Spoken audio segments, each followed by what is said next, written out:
Hello everyone, previous ক্লাসে আমরা শিখছি ত্রিভুজের ক্ষেত্রফল নির্ণয়। সো এই ক্লাসে আমরা শিখব চতুর্ভুজের ক্ষেত্রফল নির্ণয়। দেখো চতুর্ভুজের ক্ষেত্রফল আমরা কিভাবে নির্ণয় করব। আমরা প্রথম হচ্ছে যে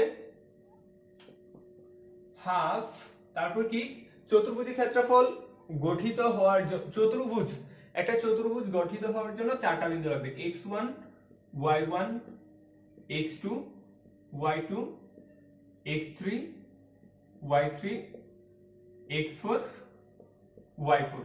এই চারটা বিন্দু ছাড়া আমরা কি করতে পারবো না, চতুর্ভুজ গঠন করতে পারবো না। তাহলে এইটা আমরা কিভাবে এই চারটা বিন্দু দিয়ে ক্ষেত্রফল নির্ণয় করব। দেখো আমরা প্রথমে x1 x2 x3 x4 x1 লিখে ফেললাম, আবার হচ্ছে y1 y2 y3 y4 আবার y1, এভাবে লিখে ফেললাম। তারপর কি করব, দেখো এই যে এগুলোকে প্রথম হচ্ছে ঘড়ির কাঁটার বিপরীতে গুণ করব। ঘড়ির কাঁটার বিপরীতে কি করব, গুণ করব।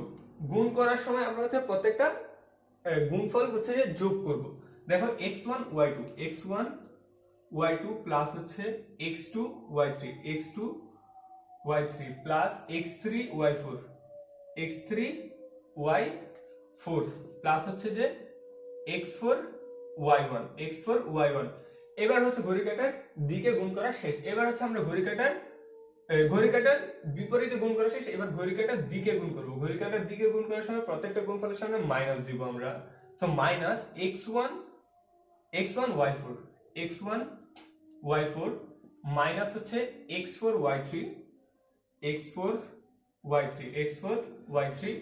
এবার হচ্ছে যে x3 y2 x3 y2 minus হচ্ছে কি x2 y1 x2 y1। So এখান থেকে আমরা যোগ বিয়োগ করে কি করে ফেলতে পারবো, চতুর্ভুজের ক্ষেত্রফল নির্ণয় করে ফেলতে পারবো। তো আশা করি এইভাবে খুব সহজেই তোমরা চতুর্ভুজের ক্ষেত্রফল নির্ণয় করে ফেলতে পারবে। আশা করি তোমরা বিষয়টা বুঝতে পেরেছো। সো যদি ভিডিওটা ভালো লাগে তাহলে তোমরা লাইক করতে পারো এবং শেয়ার করতে পারো। ধন্যবাদ।